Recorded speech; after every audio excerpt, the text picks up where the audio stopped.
Good morning દોસ્તો. આજે chapter 1 ગણના ચોથા ભાગમાં આપણે હવે સ્વાધ્યાય 1.3 પછીનો આગળનો ટોપિક લઈ રહ્યા છીએ. 1.3 સુધીનું આપણે કાર્ય પૂરું કર્યું છે અને તમને એસાઇનમેન્ટમાં પણ મેં લખવાનું કહ્યું છે. ઓકે, બધાએ લખ્યું હશે. આને રેગ્યુલર સ્કૂલની જેમ જ માનજો દરેક વિષયમાં દોસ્તો, નહીં તો સ્કૂલ ખુલતા એકદમ જ એટલું બધું ભેગું થઈ જશે કે તમે પહોંચી નહીં વળો. આટલું ધ્યાનમાં રાખજો તમે લોકો. ઓકે, હવે આપણે 1.3 પછીનો ટોપિક છે. એમાં એક તો વેન આકૃતિ છે.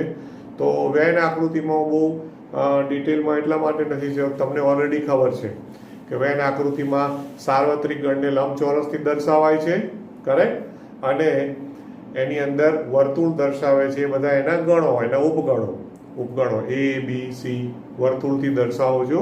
ઓકે, એવી રીતે તમે વેન આકૃતિઓમાં રજૂઆત કરેલી છે.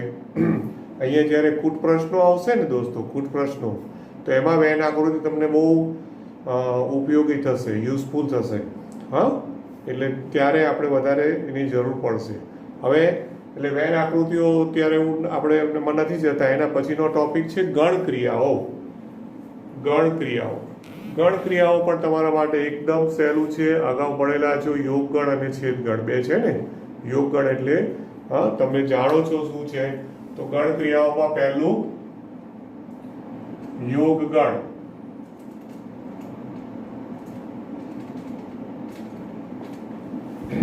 યોગગણ માટે ઇંગ્લિશમાં પણ શબ્દ યાદ રાખજો. ઇંગ્લિશમાં કયો શબ્દ વાપરીશું? યુનિયન. યુનિયન એટલે યોગ. ઓકે, ખ્યાલ આવે ને? એટલે યુનિયન સેટ, યોગ ગણ. યોગ માટે યુનિયન શબ્દ વાપરીશું. હવે યોગ ગણ બધાને ખબર છે કે ગણ A અને ગણ B હોય તો યોગ ગણ કોને કહેવાય? હું ડાયરેક્ટ એને સંકેતોમાં જ લખું છું, શબ્દોમાં આપણે સમજી જઈશું. બધું ખબર છે એટલા માટે એમાં બહુ વધારે ટાઈમ આપણે પાસ નથી કરતા. કંઈ નવું આવશે ત્યારે વધારે ડિટેલમાં લઈશું. A યોગ B બરાબર શું કહેતા હતા? એવા બધા જ ઘટકો x કે જ્યાં x belongs to A અથવા એટલે or x belongs to B. Okay, શબ્દોમાં બોલો આને તો શું કહેતા હતા કે ગણ A અને ગણ B માટે તમે શું કહેતા હતા કે કયા ઘટકોનો ગણ છે? તો કે ગણ A માં હોય અથવા ગણ B માં હોય, ગણ A માં હોય અથવા ગણ B માં હોય અથવા બંનેમાં હોય. ઓકે, બંનેમાં હોય તો પણ લઈ લેવાનું, પણ એક જ વાર લેવાનું. બંનેમાં હોય તો બે વાર નહીં લેવાનું. ગણ A માં હોય અથવા ગણ B માં હોય અથવા બંનેમાં હોય. ઓકે, તો તેવા ઘટકોના ગણને, તેવા સભ્યોના ગણને A અને B નો યોગ ગણ કહે છે. આ તમારી સામે એને સાંકેતિક સ્વરૂપમાં મેં લખ્યું. અને ઇન કેસ તમારે એની વેન આકૃતિ બતાવી હોય તો વેન આકૃતિ પણ સિમ્પલ જ છે. વેન આકૃતિમાં શું કરવાનું?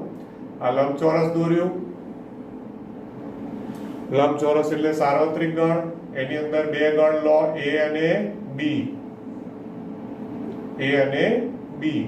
તો જો A અને B નો યોગગણ કરવો હોય તો આખા બંને વર્તુળોમાં જેટલા પણ ઘટકો આવતા હોય એ બધા જ લઈ લેવાના રહેશે.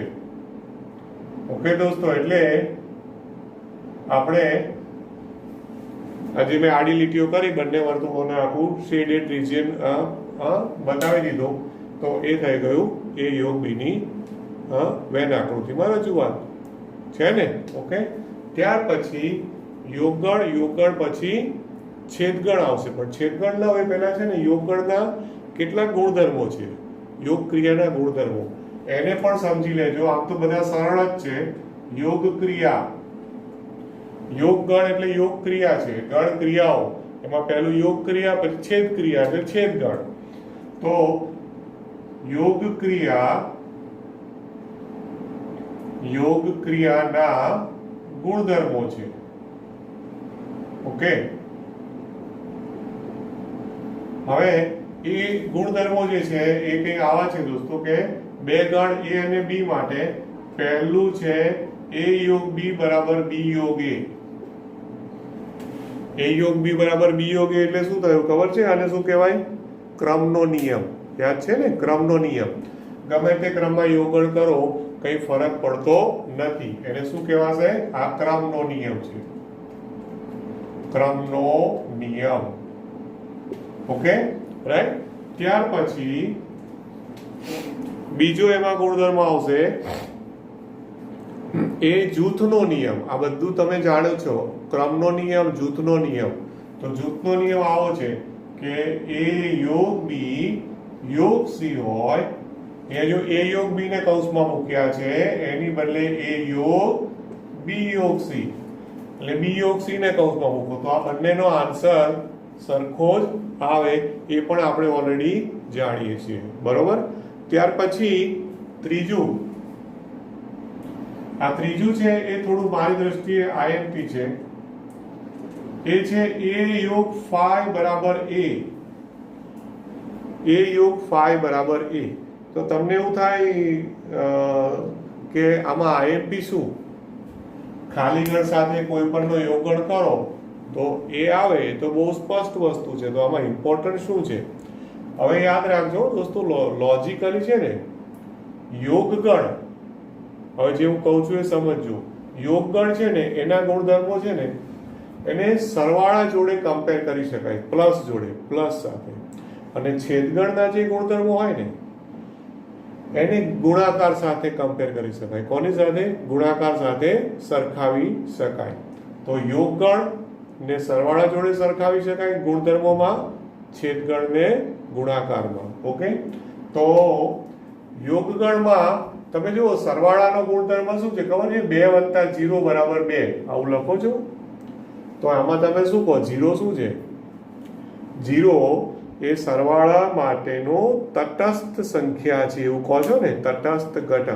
એટલે 0 ને ગમે તે સંખ્યામાં ઉમેરો તો એની એ જ સંખ્યા આવે છે કે નહીં? કરેક્ટ. ઓકે, તો જેવી રીતે 0 એ તટસ્થ ઘટક છે, બરોબર છે, રાઈટ. એવી જ રીતે આમાં ખાલી ગણ જે છે એ યોગ ક્રિયા માટેનો એકમ ઘટક છે એવું કહેવાય. શું કહેવાય? તટસ્થ એટલે એકમ ઘટક. તટસ્થ ઘટક કહો તો બી વાંધો નહીં. ઓકે, તો આમાં શું કહેવાય કે ખાલી ગણ એ યોગ ક્રિયા માટેનો એકમ ઘટક છે, આવું કહેવાય. એકમ ઘટક. ઓકે, ખ્યાલ આવે છે ને? હા, જેવી રીતે સરવાળામાં શૂન્ય એટલે શું? કશું નહીં. તો ખાલી ગણ એટલે શું? જેમાં એક પણ સભ્ય નહીં. જો રિલેટ થાય છે ને સરવાળા સાથે યોગગણ. ક્લિયર? ઓકે, આ લોજિકલી મગજમાં બેસાડજો. ઓકે, ત્યાર પછી એક ગુણધર્મ આવો આપ્યો છે એ યોગ એ બરાબર એ. એ યોગ એ બરાબર એ. હવે ગુણધર્મમાં શું છે આપણને એવું થાય, પણ એને ગુણધર્મ તરીકે લીધું છે અને એનું નામ પણ આપ્યું છે. એને સ્વયંઘાતી નિયમ આવું કહે છે. સ્વયંઘાતી નિયમ આવું નામ. સ્વયંઘાતી એટલે પોતે જ પોતાનો ઘાત કરે એટલે પોતે જ પોતાને ખાઈ ગયા એવું કહેવાય. એ યોગ એ તો એનો એ જ આવ્યો, રાઈટ. એટલે કે સ્વયંઘાતી. મેથેમેટિકલી થોડું લોજિક એવું છે, સ્વયંઘાતી.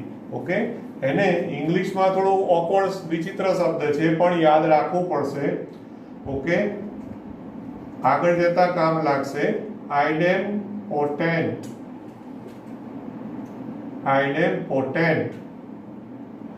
અને નિયમ એટલે લો. હા, TENT છે, આઇડેમ્પોટેન્ટ. Okay, TENT. તો આઇડેમ્પોટેન્ટ લો એટલે કે સ્વયંઘાતી નિયમ. ઓકે, અને ત્યાર પછી બીજું એક આપ્યું છે છેલ્લું 5 નંબર. હવે 5 નંબરમાં એવું છે કે એ યોગ યુ. તો એના બરાબર શું આવશે? એ યોગ યુ બરાબર યુ. એ યોગ યુ બરાબર યુ. ઓકે, આને પણ એક ગુણધર્મ તરીકે આપ્યો છે અને એને ખાલી નામ આપ્યું છે. હવે આ તો બહુ સમજવામાં વેન આકૃતિ દોરો તો તરત ખબર પડે. આમાં 2 વર્તુળની બદલે એક જ વર્તુળ દોરવાનું અને યુ એટલે તો લંબચોરસ, તો એ અને લંબચોરસનો યોગગણ કરો તો શું આવે? લંબચોરસ જ આવે ને, યુ જ આવે ને. એટલે એને યુ નો નિયમ આવું નામ આપ્યું છે. એટલે એકચ્યુઅલમાં એવું ખાસ બહુ લાંબુ વિચારવાનું નથી. તો આ થયું યોગ ક્રિયા એટલે કે યોગગણની વાત. ઓકે, ત્યાર પછી બીજું આવશે છેદ ક્રિયા. છેદ ક્રિયા, તો છેદ ક્રિયા જે છે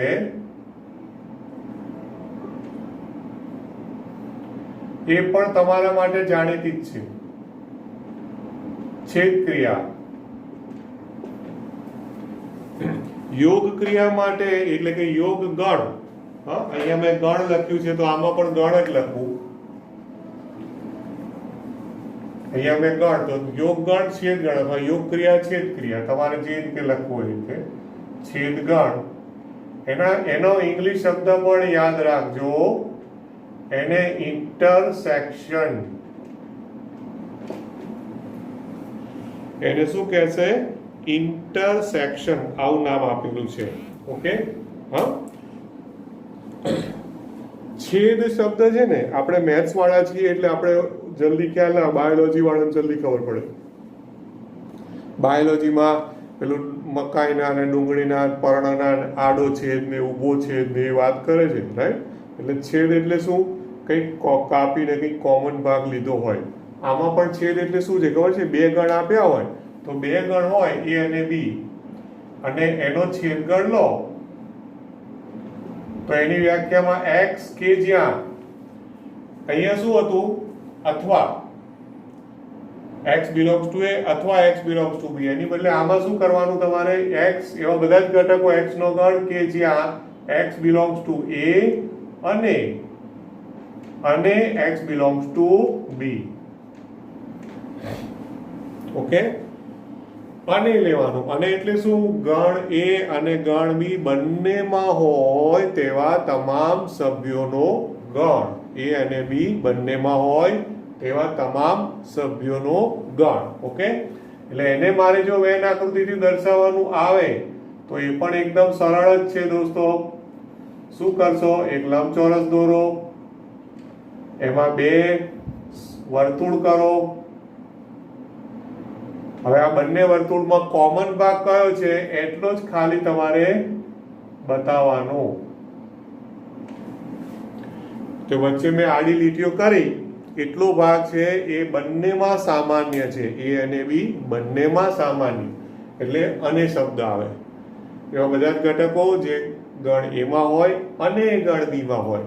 અને આમાં શું છે? ગણ એમાં હોય અથવા, ઓર એટલે અથવા ગણ બંનેમાં હોય. બરોબર? એમાં હોય અથવા બીમાં હોય અથવા બધું લઈ લેવાનું. આમાં ખાલી કોમન લેવાનું. આ આપણું છેદગણ થયું. પછી સેમ એના છેદ ક્રિયાના આના આ જ 5 ગુણધર્મો અહીંયા થશે રિપીટ. ઓકે, છેદ ક્રિયાના ગુણધર્મો, છેદ ક્રિયાના ગુણધર્મો.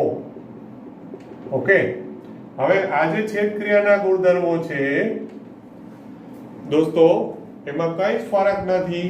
આ નંબર 1, તો આ નંબર 1 છે ને, એ જ નંબર 1 માં અહીંયા યોગ ગણની બદલે છેદગણ કરી દેવાનું. પછી નંબર 2, આ ક્રમનો નિયમ શું લખશો? a છેદ b બરાબર b છેદ a લખી શકશો. પછી જૂથનો નિયમ, આનું નામ શું છે? જૂથનો નિયમ. હા, તો શું કરશો? જૂથનો નિયમ a છેદ b કૌંસમાં છેદ c is equal two a છેદ b કૌંસમાં b છેદ c. ઓકે, એટલે આનો આ જ નિયમ અહીંયા છેદગણ માટે, ખાલી સંકેત બદલવાનો રહેશે. ઓકે, પછી ત્રીજો ગુણધર્મ છે, ગુણધર્મ નંબર 3, એ આપણે કામનો છે. અહીંયા ગુણધર્મ નંબર 3 પર IMP માં જ ગણશો દોસ્તો. ઓકે, આમાં હતું a યોગ 5 બરાબર a, એટલે આમાં યોગગણમાં એવો કયો ગણ છે જેની સાથે એનો યોગગણ કરો તો ગણ પોતે જ આવે. એવી રીતે મારે વિચારવાનું કે એ છેદ હું શું કરું, એ અને કોનો છેદગણ કરું તો મને આન્સર એ આવે. એ જ આન્સર મને ફરી પાછો મળે એવું હું શું કરું? તો તમને વેન આકૃતિ આવડતી હોય તો વેન આકૃતિ પરથી ખબર પડે કે જો હું એ છેદ યુ કરું, આમાંથી બી વર્તુળ ભૂલી જાઓ, ધારો કે આમાં વર્તુળ બી છે જ નહીં, તો એ વર્તુળ અને એની સાથે કોનો છેદગણ યુ એટલે કે લંબચોરસ. ઓકે, તો એ અને આ લંબચોરસ બંનેમાં શું કોમન? છેદગણ એટલે કોમન, સામાન્ય, તો એ જ આવે કે નહીં? ખ્યાલ આવે છે? તો આ જે આન્સર આવ્યો એ શું થયો કહેવાશે? હા, જેવી રીતે અહીંયા લખ્યું કે ફાઈ એ યોગ ક્રિયાનો એકમ ઘટક છે, તો અહીંયા યોગ ક્રિયાનો આ છેદ ક્રિયાનો એકમ ઘટક શું આવ્યો? યુ. યુ એ છેદ ક્રિયાનો એકમ ઘટક છે એવું કહેવાય ને? એકમ ઘટક છે. ઓકે, આ થોડું કામનું છે એટલા માટે હું લખું છું. પછી ચોથું છે સ્વયંઘાતી નિયમ. તો સેમ જ થાય, કોઈ ફરક નહીં. 4 નંબર, આ જે 4 નંબર છે એ 4 નંબર a છેદ a is equal two a, સ્વયંઘાતી નિયમ. કોઈ ફરક નથી. ઓકે, પછી પાંચમું છે, પાંચમું એમાં હતું a યોગ u બરાબર u, બરોબર? તો પાંચમામાં એ આમાં શું થશે ખબર છે? a છેદ u બરાબર a આવશે. હા, a છેદ u, જો કે તો આપણે ઉપર લખેલું જ છે, રાઈટ? એટલે એકચ્યુઅલમાં એની બદલે આ જે પાંચમો ગુણધર્મ છે ને એ પાંચમા ગુણધર્મમાં ઓલમોસ્ટ સેમ જ હશે, બહુ ફરક નહીં હોય.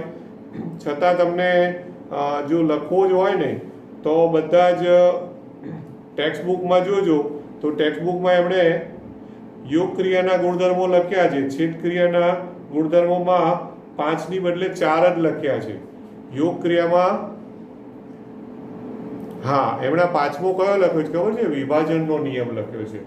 ઓકે, આમાં 5 આ તો હતા, અહીંયા 4 લખ્યા, પછી આ પાંચમો જે છે ને એની બદલે અહીંયા વિભાજનનો નિયમ. વિભાજનનો નિયમ અહીંયા એટલા માટે લખ્યો છે એમણે, વિભાજનનો નિયમ.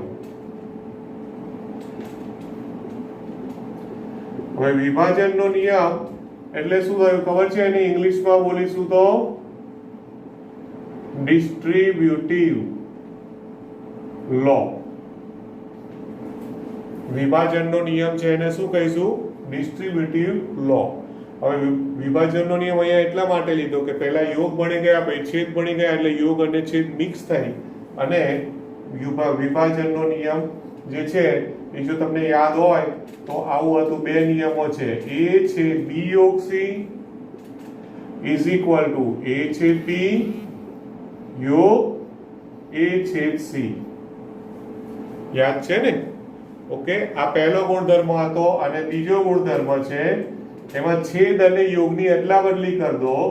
a યોગ b છેદ c is equal two a યોગ b છેદ a યોગ c. ઓકે, હવે મેં આને કઈ રીતે યાદ રાખ્યો છે ખબર છે? આ ગુણધર્મોમાં જો ગડબડ થાય ને યાદ રાખવા ઉપયોગ કરવામાં, તો આ છે ડાબી બાજુ ને આ છે જમણી બાજુ, ડાબી બાજુ અને જમણી બાજુ. તો મેં એવું યાદ રાખ્યું છે કે ડાબી બાજુ, ધ્યાન આપજો હું બોલું એમાં, કૌંસની બાદ છેદગણ છે, બાદ છેદગણ છે ને, અને કૌંસની અંદર યોગગણ છે, રાઈટ? હવે જમણી બાજુ જુઓ તો શું થઈ જાય? જો આવું હોય ડાબી બાજુ કૌંસની બહાર છેદગણ અને કૌંસની અંદર યોગગણ, તો જમણી બાજુ શું થયું? ધ્યાનથી જુઓ તો અદલા બદલી, મતલબ કૌંસની અંદર છેદગણ, જો આમાં પણ છેદગણ, બીજા કૌંસમાં પણ છેદગણ, અને કૌંસની બહાર યોગગણ. ઊંધું થઈ ગયું. આમાં જે અંદર હતું એ બહાર આવી ગયું, જે બહાર હતું એ અંદર જતું રહ્યું. સેમ વસ્તુ તમને આમાં દેખાશે. હા, ધ્યાન આપજો. આમાં જ્યારે ઉપયોગ કરવાનો આવે છે ને તો ઘણા બધા જો વ્યવસ્થિત ના ભણ્યા હોય ને 10મામાં તો પછી આ બધા ઉપયોગ આવશે ત્યારે પ્રોબ્લેમ થશે. અમુક સાબિત કરવાના દાખલામાં આની જરૂર પડશે. આમાં જુઓ કૌંસની બહાર છે યોગ, બરોબર છે? કૌંસની બહાર યોગ, કૌંસની અંદર છેદ. જમણી બાજુ જુઓ તો શું થયું? આ જે બહાર હતું એ અંદર આવી ગયું. જો કૌંસની બહાર યોગ છે તો કૌંસની અંદર યોગ આવી ગયા બંનેમાં, જો બંનેમાં, અને કૌંસની અંદર છેદ હતો તો છેદગણ બહાર આવી ગયો. ખબર પડે છે આમાં? ક્લિયર થયું આટલું? ઓકે, તો આટલું આપણે શું જોયું આજે? ગણ ક્રિયામાં યોગગણ, છેદગણ, એના ગુણધર્મો અને વિભાજનનો નિયમ. રાઈટ. હજુ આપણે આજે એથી થોડું આગળના એક બે વ્યાખ્યાઓને પણ જોઈએ છીએ.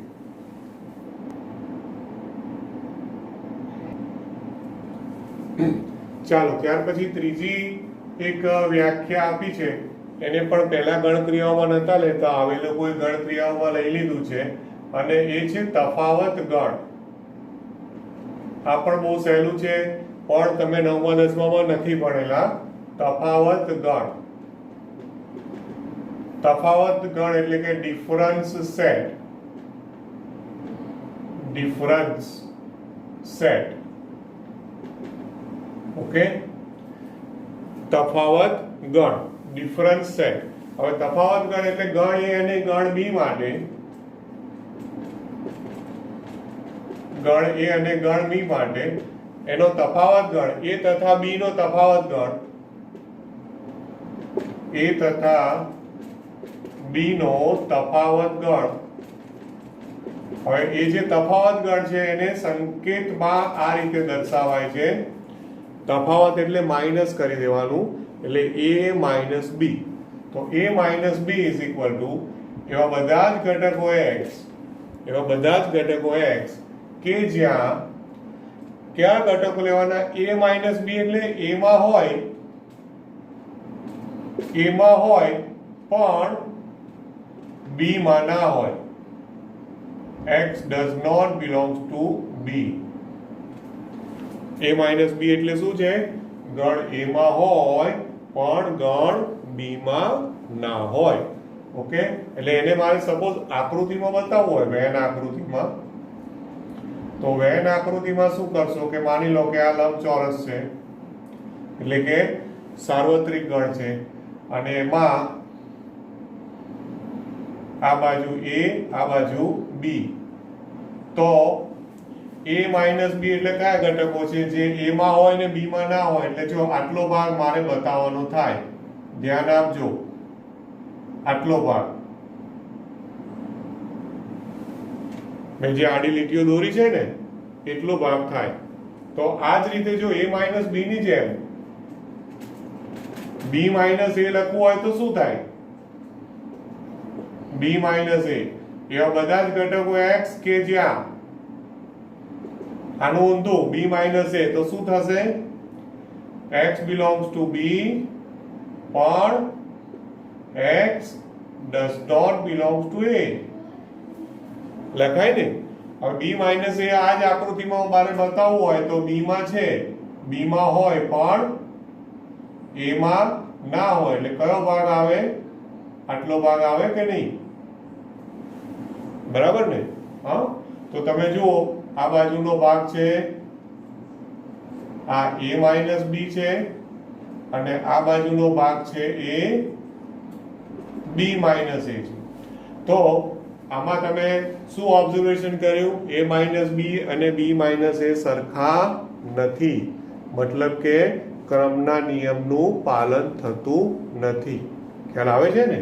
ઓકે, આમાં નોંધ કહો કે પરિણામ કહો, જે કહો એ. પહેલું કે a minus B is not equal to b minus a. Okay, પછી બીજી નોંધ પણ છે, પણ એ નોંધ આપું ને એ પહેલા આપણે પૂરક ગણ પણ જોઈ લઈએ.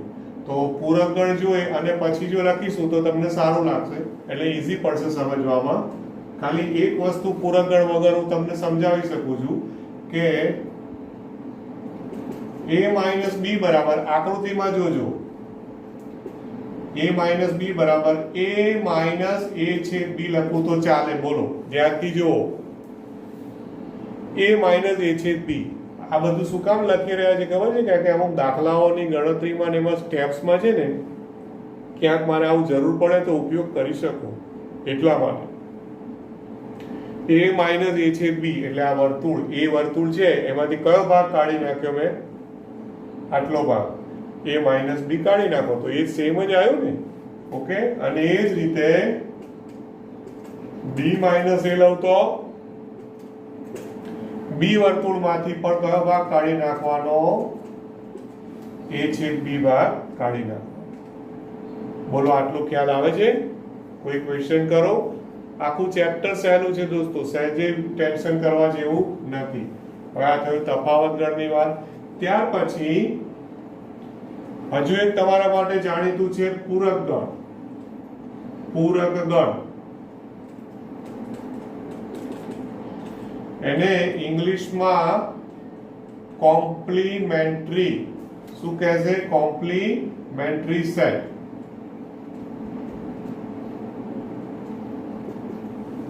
કોમ્પ્લિમેન્ટરી. હવે કોમ્પ્લિમેન્ટરી સેટ પૂરક ગણ એટલે શું ખબર છે? એને સંકેતમાં આ રીતે દર્શાવતા હતા, જો યાદ હોય તો a ડેશ. સંકેતમાં શું કરવાનું? a ડેશ, a નો પૂરક ગણ. એટલે એવા બધા જ ઘટકો x નો ગણ કે જ્યાં x ક્યાં હોય ખબર છે? x એ u માં હોય, સાર્વત્રિક ગણમાં હોય, પણ a માં ના હોય. એવા બધા જ ઘટકોનો ગણ કે જે સાર્વત્રિક ગણ u માં આવેલા છે, સાર્વત્રિક ગણ u માં આવેલા છે પણ ગણ a માં આવેલા નથી, એને શું કહેવાય? a dash. મતલબ કે એની મારે આકૃતિ દોરવી હોય તો એકદમ સરળ છે સમજવામાં. હા, સપોઝ આ છે, હવે આ u અને એમાં મેં આ વર્તુળ લીધું a, વચ્ચે વર્તુળ છે a, તો a ડેશ એટલે કયો ભાગ આવે? બોલો, a માં ના હોય અને u માં હોય, એટલે એકચ્યુઅલમાં શું કરવું પડે મારે? આ વર્તુળ છે અંદરનું, એને હું a નામ આપું, અંદર વાળું. તો આ બહારનો ભાગ જે છે આખો બહારનો ભાગ. ઓકે, હવે એ આખો બહારનો ભાગ જે મેં આડી લીટીઓ વડે દર્શાવ્યો, એ શું દર્શાવે છે? આ બહારનો ભાગ છે a ડેશ. a ડેશ એટલે શું થયું? કે જે u માં હોય પણ a માં ના હોય. ક્લિયર? સમજણ પડે એવું જ છે આમાં. હવે આમાં પણ કેટલીક નોંધ તમને આપી દઉં, અથવા પરિણામ જે કોઈ નોટ, ઇમ્પોર્ટન્ટ નોટ અથવા તો પરિણામ, જે પેલા ગુણધર્મો હતા ને યોગ અને છેદના, એ જ રીતે. ઓકે, હવે એમાં પહેલું, હવે ધ્યાનથી જોજો આ આકૃતિ જુઓ. હવે તમે જુઓ, u છે સાર્વત્રિક ગણ u, એમાંથી a ને બાદ કરો તો શું આવે છે? આકૃતિમાં જુઓ તો u માઇનસ a, તફાવત ગણની જેમ.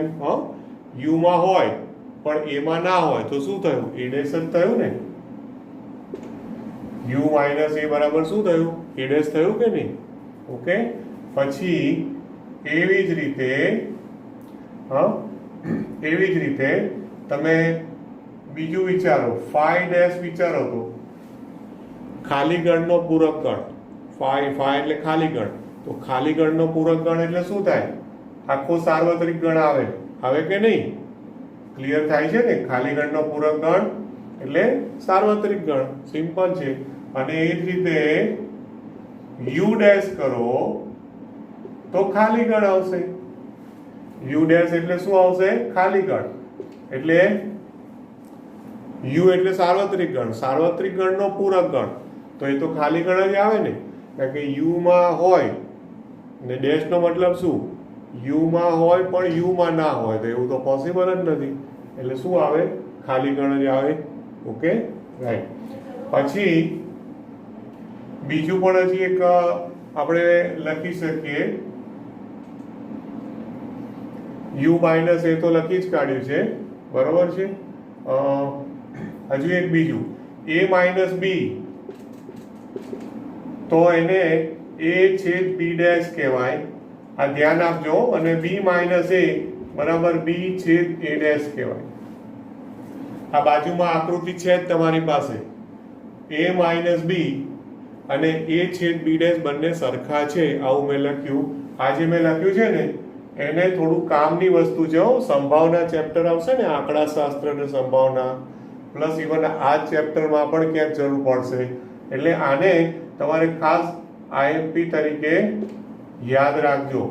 આને યાદ રાખજો.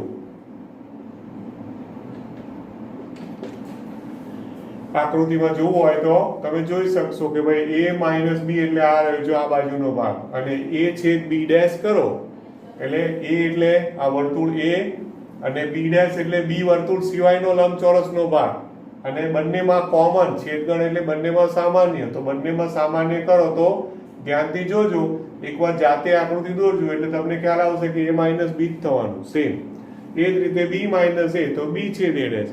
મેં એને એવી રીતે યાદ રાખવી છે કે જે બીજું હોય ને માઇનસ પછીનું એનો ડેશ કરી દેવાનો. જો a માઇનસ b તો b માઇનસ b છે ને તો છેદ b ડેશ, માઇનસ a તો છેદ a ડેશ. ઓકે, એટલે શું કે ક્યાંક ઉપયોગ કરવાનો આવે તો ભૂલ પડે નહીં. એટલે આ થયું પૂરક ગણની વાત. પૂરક ગણ પછી આ તફાવત ગણ પૂરક ગણ ભણ્યા પછી હજુ તમારા માટે એક જાણીતી વસ્તુ આવશે, અને એ છે ડ મોર્ગનનો નિયમ. યાદ છે ને દોસ્તો? ડ મોર્ગન. ઓકે, એ નામ છે ડ મોર્ગન, ઇંગ્લિશમાં ડી મોર્ગન કહે છે. એ આ એક મેથેમેટિશિયનનું નામ છે, અને એના ઉપરથી આ નિયમ બનાવેલો છે. એમાં બે નિયમો છે. એમાં બે નિયમો છે. કયા બે નિયમો છે? પહેલો, a યોગ b નો આખાનો ડેશ હોય તો a ડેશ છેદ b ડેશ થાય. a યોગ b આખાનો ડેશ તો a ડેશ છેદ b ડેશ થાય. અને બીજું છે a છેદ b નો હોલ ડેશ આખાનો ડેશ હોય પૂરક ગણ તો is equal two a dash યોગ b ડેશ થાય. ઓકે, અને એની સાથે સાથે એક ત્રીજો નિયમ પણ એ લોકો આપી છે, લખવું હોય તો. એકચ્યુઅલી ડ મોર્ગનમાં ના ગણાય, પણ એને યાદ રાખજો. પૂરક ગણનો પૂરક ગણ a ડેશ નો ડેશ કરો તો શું થવાનું? a ડેશ નો ડેશ કરો તો a થાય કે નહીં? ઓકે, બરાબર છે. તો આટલું જે આપણે જોયું, તો આજે કઈ કઈ વસ્તુ આવી ગઈ? ગણક્રિયાઓ, યોગ ગણ, છેદ ગણ, પછી તફાવત ગણ, પછી પૂરક ગણ, પૂરક બધાના ગુણધર્મો, ડ મોર્ગનનો નિયમ, રાઈટ. હવે આ બધું તમે ટેક્સ્ટબુકમાં જોશો તો લગભગ આપણે સ્વાધ્યાય 1.4 1.5 સુધીનો થિયરીનો જે ટોપિક છે ને એ ઓલમોસ્ટ પૂરો થયેલો છે. ઓકે, એક અગત્યના બે પરિણામ છે એ જો તમને આઈ થિંક 9મા 10મામાં આવે છે કે મને ખબર નથી. અગત્યના પરિણામ તરીકે આપી દઉં છું. ઇમ્પોર્ટન્ટ પરિણામ છે. એમાં પહેલું કે નંબર ઓફ a યોગ b is equal two number of a plus number of b minus number of a છેદ b. બોલો, આ પરિણામ અગાઉ ભણ્યા છો? નંબર ઓફ એટલે કે a યોગ b માં કુલ ઘટકોની સંખ્યા બરાબર number of a plus number of b minus number of a છેદ b. આવું એક સૂત્ર છે. આનો વ્યવહારિક કૂટ પ્રશ્નો જે છે ને એમાં ઉપયોગ આવશે. આ બે ગણ માટે છે, એવું 3 ગણ માટે છે. એમાં કોઈ ફરક નહીં, પણ થોડું લાંબુ થશે. 3 ગણ માટે છે એ આવું છે કે નંબર ઓફ a યોગ b યોગ c 3 ગણો છે. તો આમાં na પ્લસ nb છે ને, number of a plus number of b plus number of c 3 લેવા. પછી અહીંયા હતું માઇનસ નંબર ઓફ a છેદ b, તો આમાં માઇનસ નંબર ઓફ a છેદ b, પછી માઇનસ નંબર ઓફ b છેદ c, minus number of a છેદ c, અને પાછું પ્લસ નંબર ઓફ a છેદ b છેદ c. આ છેલ્લા બે સૂત્રો છે ને દોસ્તો, આ જે લખ્યા છે એને તમે જો શાંત ચિત્તે વેર આકૃતિ લો. એમાં પહેલા બે વર્તુળ વાળું સૂત્ર વિચારજો કે a યોગ b માં ઘટકોની સંખ્યા ડાબી બાજુ જમણી બાજુ કેમનું થાય છે. પછી સેમ બીજી વેર આકૃતિ દોરો. એ બીજી વેન આકૃતિમાં 3 વર્તુળની અંદર આવા જે 2 વર્તુળ દોર્યા ને એ 2 ની બદલે કેટલા દોરો? 3 દોરો. ત્રણે એકબીજાને છેદતા હોય એ રીતના દોરવાના. એટલે જો અત્યારે ખાલી એક આમ રફમાં બતાવું તો 3 વર્તુળ દોરવા હોય ને તો આ રીતે દોરજો. આ 1 2 અને આ ત્રીજું. આવી રીતે તમે 3 દોરજો, A B અને C. એટલે 3 વર્તુળ દોરી અને પછી આ જે સૂત્ર છે ને એ સૂત્રને ધ્યાનથી આમાં જોતા જજો કે આ શું કામ પ્લસ કર્યા, પછી આ માઇનસ શું કામ કર્યા, પછી છેલ્લે પાછું પ્લસ શું કામ કર્યું. જો એકદમ શાંતિથી બેસીને 5-10 મિનિટ થોડુંક આમ મન લગાવશો તો તમને તરત ખબર પડશે કે હા બરોબર છે. એક્ઝેક્ટ તમને સૂત્રમાં ગોઠવાયેલું દેખાશે. ઓકે, ખ્યાલ આવે છે? છતાં પણ તમને એવું લાગે તો હું ફરીવાર કહું છું કે મને 12th સ્ટાન્ડર્ડના છોકરાઓ તો પર્સનલી પૂછતા જ હોય છે. તમે લોકો કદાચ હજી બહુ સિરિયસ ના થયા હો તો કહી દઉં કે સિરિયસ થઈ જજો અને એવું જ માનજો કે રેગ્યુલર સ્કૂલ ચાલી રહી છે. તબિયત બધા જ સાચવજો. કોઈ પણ ઓવર કોન્ફિડન્સમાં ના જશો, કારણ કે બહુ જ ખરાબ પરિસ્થિતિ અત્યારે શહેરમાં ચાલી રહી છે. અત્યારે આ છેલ્લો હવેનો મહિનો છે એ સૌથી ક્રિટિકલ છે, જબરજસ્ત. જો આમાં જેણે ના સાચવ્યું ગયા એ મહેરબાની કરીને સાચવજો. આજે હોમવર્કમાં તો કંઈ હું આપતો નથી. ઓકે, આટલી થિયરી સાથે આપણે 1.4 1.5 સુધીનું અને આમ તો લગભગ બધી થિયરીઓ જોવાઈ ગઈ છે. એટલે હવે લગભગ છેલ્લા નેક્સ્ટ 1-2 લેક્ચરમાં આપણે દાખલો જોઈશું ને એટલે આપણું લગભગ આ ચેપ્ટર કમ્પ્લીટ થઈ જશે. Right? So thank you very much. Have a nice day.